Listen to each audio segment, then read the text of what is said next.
7 अक्टूबर 2023 सुबह के 6:30 बज रहे हैं और हमास ग्रुप के ये लोग इजराइल पर हमला करने के लिए एकदम तैयार हैं।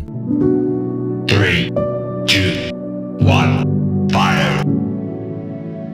इजराइल पर जंग का ऐलान करके हंड्रेड्स ऑफ मिसाइल्स इजराइल की तरफ फायर करके ये लोग जश्न मनाने ही लगे थे कि अचानक इन लोगों की मिसाइल्स के साथ वही हुआ जो साल 2012 के बाद हमेशा से होता आया है। इनके मिसाइल्स इजराइल के लोगों की जान लेने से पहले और इंफ्रास्ट्रक्चर को नुकसान पहुंचाने से भी पहले आसमान में ही ब्लास्ट होने लग जाते हैं। और इसके पीछे हाथ है तो सिर्फ एक चीज का, इजराइल का आयरन डोम। बिलीव इट और नॉट, इजराइल के पास वर्ल्ड की ग्रेटेस्ट एयर डिफेंस टेक्नोलॉजी है। इजराइल के ऊपर आप ये जो शील्ड देख रहे हो, ये एक इमेजिनरी प्रोटेक्टिव शील्ड है जो कि आयरन डोम प्रोवाइड करता है। आयरन डोम नाम भी इसलिए ही पड़ा क्योंकि ये वेपन डिफेंस सिस्टम एक डोम शेप्ड प्रोटेक्शन देता है जो कि आयरन लेयर जितनी स्ट्रॉन्ग होती है। अगर आप प्रैक्टिकली देखो और ग्राउंड लेवल पर समझने की कोशिश करो तो आयरन डोम असल में ये है। इनफैक्ट ये पूरे आयरन डोम डिफेंस सिस्टम का एक छोटा सा पार्ट है जिसे बोला जाता है बैटरी। ये बैटरी बेसिकली 3 डिफरेंट पार्ट से मिलकर बनती है। ये सबसे पहला है डिटेक्शन एंड ट्रैकिंग रेडार, दूसरा पार्ट है battle management and weapon control BMC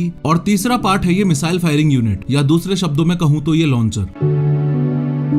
सबसे पहला पार्ट यानी कि ये रडार कंटिन्यूअस बेसिस पर आसमान को स्कैन करता रहता है। इसका काम है एनिमी मिसाइल लॉन्च को डिटेक्ट करना और उसकी ट्रेजेक्टरी को ट्रैक करना। इतना करते ही ये रडार उस मिसाइल का सारा अवेलेबल डेटा इस BMC को भेज देता है। ये BMC और कुछ नहीं बस एक कंट्रोल यूनिट ही है। ये लगभग ऑटोमेटेड ही है लेकिन अटैक्स और आयरन डोम बैटरी की परफॉर्मेंस को मॉनिटर करने के लिए trend Israel defence forces soldier इसमें मौजूद रहते हैं। BMC का मोस्ट इंपोर्टेंट काम बस एक है, एनिमी मिसाइल का जो डेटा रडार ने इसके पास भेजा है उस मिसाइल की ट्रेजेक्टरी और फाइनल हिट लोकेशन का पता लगाना। इजराइल की पॉपुलेशन यूनिफॉर्मली डिस्ट्रीब्यूटेड नहीं है। काफी एरिया ऐसा पड़ा है जो कि हाईली पॉपुलेटेड या स्ट्रेटेजिक लोकेशन नहीं है, तो ऐसी बंजर जमीन में अगर मिसाइल गिर भी गई तो क्या ही फर्क पड़ता है। इसलिए BMC मेनली ये पता करता है कि अटैकिंग मिसाइल इजराइल में एग्जैक्टली कहां हिट करेगी। अगर बंजर जमीन पर गिरने वाली है तो BMC उस मिसाइल को इग्नोर कर देगा और अगर पॉपुलेटेड एरिया या स्ट्रेटेजिक लोकेशन पर गिरने वाली है तो BMC इस लॉन्चर को मिसाइल फायर करने का सिग्नल दे देता है। आयरन डोम की एक बैटरी में ऑन एन एवरेज ऐसे 3 से 4 लॉन्चर्स होते हैं। ये अकेला BMC सारे लॉन्चर्स से कनेक्टेड होता है। कभी कभी तो ऐसी सिचुएशन होती है कि एनिमी मिसाइल अगर बहुत ही इंपोर्टेंट स्ट्रेटेजिक लोकेशन पर या हाईली पॉपुलेटेड एरिया में गिरने वाली हो तो BMC एक साथ 2 लॉन्चर्स को ऑर्डर देता है मिसाइल फायर करने के लिए। इसका मीनिंग ये हुआ कि दुश्मन की एक मिसाइल के बदले इजराइल की 2 मिसाइल्स। आयरन डोम की बैटरी का तीसरा और लास्ट पार्ट है ये रॉकेट लॉन्चर। एक रॉकेट लॉन्चर में टोटल 20 मिसाइल्स होती हैं।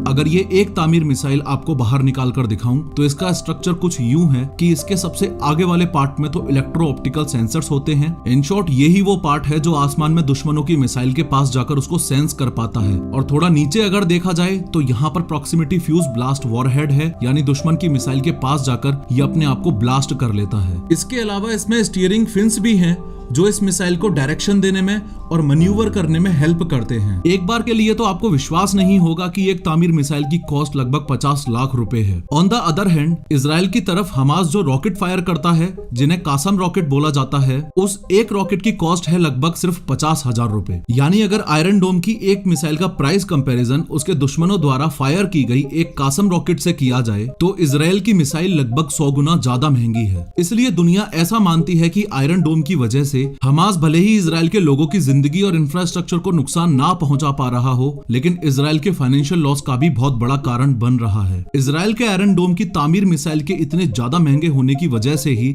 BMC सिर्फ तब ही रॉकेट लॉन्चर को मिसाइल फायरिंग करने के इंस्ट्रक्शंस देता है जब दुश्मन रॉकेट पॉपुलेटेड एरिया में गिरने वाली हो, अदरवाइज इग्नोर। इस बात का भी आपको खास ध्यान रखना है कि मिसाइल ने रॉकेट लॉन्चर को छोड़ दिया, उसके बाद भी BMC इसके कनेक्शन में रहता है। इनफैक्ट BMC कंटिन्यूअस बेसिस पर इसको दुश्मन की मिसाइल की लोकेशन ट्रैक करने में असिस्ट करता है। आयरन डोम की तामीर मिसाइल का एक बहुत बड़ा डिसएडवांटेज है उसका स्प्रे पैटर्न। सिंपल शब्दों में इसका मीनिंग ये हुआ कि इस तामीर मिसाइल के अराउंड ये जो रेड कलर का एरिया आप देख रहे हो ये इसका स्प्रे पैटर्न है। स्प्रे पैटर्न के सेंटर में ही यहाँ इसका इंटरसेप्टर वॉरहेड है, यानी कि ये तामीर मिसाइल जैसे ही दुश्मन की मिसाइल को सेंस करती है वैसे ही यहाँ से अपने आप को ब्लास्ट कर लेती है। तो ये स्प्रे पैटर्न ही वो एरिया है जिस एरिया में आयरन डोम की ये तामीर मिसाइल दुश्मन की मिसाइल को सेंस कर सकती है। अब यहाँ पर दो क्लियर सिचुएशंस बन रही हैं। एक सिचुएशन तो ये कि जैसे ही दुश्मन की रॉकेट तामीर मिसाइल के पैरेलल गुजरेगी तो वो स्प्रे पैटर्न में कैप्चर हो जाएगी, फिर तामीर मिसाइल अपने आप को ब्लास्ट कर लेगी और ये साइड वाली दुश्मन की रॉकेट भी डिस्ट्रॉय हो जाएगी। लेकिन कई बार दूसरी सिचुएशन अनफॉर्चुनेटली ऐसी बन जाती है कि दुश्मन की मिसाइल तामीर मिसाइल के परपेंडिकुलर गुजर रही हो, तो ऐसे केस में चूंकि स्प्रे पैटर्न में कुछ सेंस ही नहीं हुआ है, इसलिए दुश्मन की रॉकेट अनइंटरप्टेड इजराइल के जमीन पर जाकर गिरेगी और लोगों की जान ले लेगी। यही रीजन है कि कई बार दुश्मन की एक रॉकेट के लिए आयरन डोम अपनी 2 तामीर मिसाइल्स कुर्बान कर देता है, और यही रीजन है कि आयरन डोम का सक्सेस रेट 90% है, 100% नहीं। But at the same time वो बात अलग है कि 2023 तक आते आते तामीर मिसाइल में काफी बार अपग्रेड्स हो चुके हैं, और अगर ऐसी कोई दुश्मन की रॉकेट मिस हो भी जाए तो तामीर मिसाइल वापस उसका पीछा करेगी और पास में जाकर दुश्मन की मिसाइल को डिस्ट्रॉय कर देगी। अभी तक हमने आयरन डोम की सिर्फ बैटरी को समझा है, लेकिन टोटल ऐसी 10 बैटरीज हैं। आयरन डोम का कंप्लीट स्ट्रक्चर क्या है और पूरे इजराइल देश को कैसे प्रोटेक्ट करता है, 3D एनिमेशन की मदद से समझो। इस रडार, BMC और लॉन्चर्स को उठाकर अगर ट्रक पर रख दूंगा तो ट्रक समेत इस पूरे स्ट्रक्चर को बैटरी बोला जाता है। आयरन डोम की सबसे खास बात यही है कि ये मूवेबल है। इनफैक्ट इजराइल की डिफेंस फोर्सेज इस बैटरी की लोकेशन कंटिन्यूअस बेसिस पर चेंज करते रहते हैं ताकि दुश्मन को इन बैटरीज की करंट लोकेशन का अंदाजा ना लगे। अब जैसे इस रडार को प्लस BMC को प्लस रॉकेट लॉन्चर्स को प्लस ट्रक को मिलाकर ये एक बैटरी है, ऐसे ही इस पूरी कंट्री के अराउंड ऐसी टोटल 10 बैटरीज हैं। जूम आउट करके दिखाऊं तो आप साफ साफ देख पा रहे हो कि ये 10 बैटरीज इस तरीके से प्लेस्ड हैं कि पूरे इजराइल को ही कितनी शानदार प्रोटेक्शन दे रही हैं। इन 10 बैटरीज के ग्रुप को ही कंबाइंडली आयरन डोम बोला जाता है। That's it. इस बात का भी अच्छे से ख्याल रखना कि आयरन डोम सिर्फ 4 किलोमीटर से 70 किलोमीटर की रेंज में ही प्रोटेक्शन दे सकता है, उसके ऊपर नहीं। अगर कोई ICBM यानी इंटरकॉन्टिनेंटल बैलिस्टिक मिसाइल इजराइल की तरफ आएगी तो आयरन डोम उस केस में कुछ नहीं कर सकता। वो बात अलग है कि ICBM जैसी मिसाइल से बचने के लिए इजराइल के पास अदर डिफेंस टेक्नोलॉजीज भी हैं, लेकिन कई साल लगाकर और $200 मिलियन लगाकर इजराइल ने ये आयरन डोम इसलिए ही बनवाया क्योंकि पैलेस्टीन और गाजा से कभी भी इजराइल पर अटैक एक्सपेक्टेड ही रहता है। एक हफ्ते पहले 7 अक्टूबर 2023 को हमास ग्रुप ने इजराइल पर जो अटैक किया उसमें आयरन डोम भी इजराइल की ज्यादा हेल्प नहीं कर पाया, जिसकी वजह से हजारों लोगों की जान चली गई। असल में मुद्दा ये है कि हमास और इजराइल के बाकी दुश्मनों को ये बात अच्छे से पता है कि आयरन डोम उनके रॉकेट्स को एक फेलियर में कन्वर्ट कर देता है। इसलिए पिछले हफ्ते जो इजराइल पर अटैक हुआ उसमें हमास ग्रुप ने स्वैम्प टेक्निक का यूज किया था। आसान भाषा में बताऊं तो लगभग आधे घंटे के दायरे में ही 5000 से ज्यादा रॉकेट्स इजराइल के ऊपर दाग दिए गए थे। अब कैलकुलेट करो कि आयरन डोम के पास एट अ टाइम कितने तामीर मिसाइल्स डिफेंस के लिए रेडी होते हैं। एक लॉन्चर में 20 मिसाइल्स,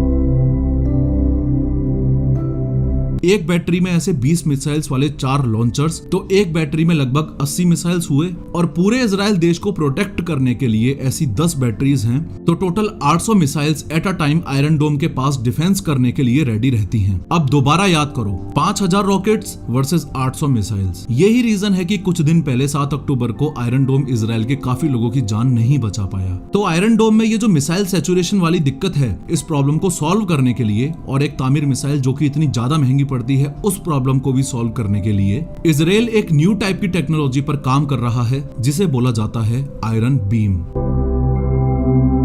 2016 में जब आयरन बीम टेक्नोलॉजी के बारे में सोचा गया और जब इनिशियली इस पर काम शुरू किया गया, तब यह सोचा गया कि दुनिया में जो सॉलिड स्टेट लेजर्स हैं उनके पावर लेवल्स 10 से 40 किलोवाट के होते हैं। तो आयरन बीम वाले प्रोजेक्ट में यह सोचा गया कि मल्टीपल लेजर्स को दुश्मन की रॉकेट पर टारगेट करवाकर कंटिन्यूअसली उसके आउटर शेल पर मारा जाए तो आउटर शेल डिस्ट्रॉय हो सकता है और दुश्मन की रॉकेट बर्बाद हो जाएगी। लेकिन जैसे जैसे टेक्नोलॉजी इंप्रूव हुई वैसे वैसे आज कंडीशन ये है कि iron beam 100 kilowatt class high energy laser weapon system HELWS almost ready है और सिर्फ $3.5 में दुश्मन की एक कासम रॉकेट को डिस्ट्रॉय कर सकता है, इन कंपैरिजन टू $50,000 जो एक तामीर मिसाइल के लग जाते हैं। आयरन बीम का लेकिन सबसे बड़ा डिसएडवांटेज ये है कि ये बारिश में या एडवर्स वेदर कंडीशंस में काम नहीं करेगा। On the other hand Iron Dome का सबसे बड़ा एडवांटेज ही ये है कि चाहे दिन हो या रात हो या धूप हो या बादल हो, बारिश हो, सर्दी में, हर वेदर कंडीशन में आयरन डोम काम करता है। आयरन डोम इनफैक्ट इतना एडवांस्ड है कि वो बीएमसी में एग्जैक्टली ये भी बता देता है कि किस टाइप के टारगेट को देख रहा है, कोई बड़ा वेपन है, कोई छोटा वेपन है, या कोई मोटार शेल है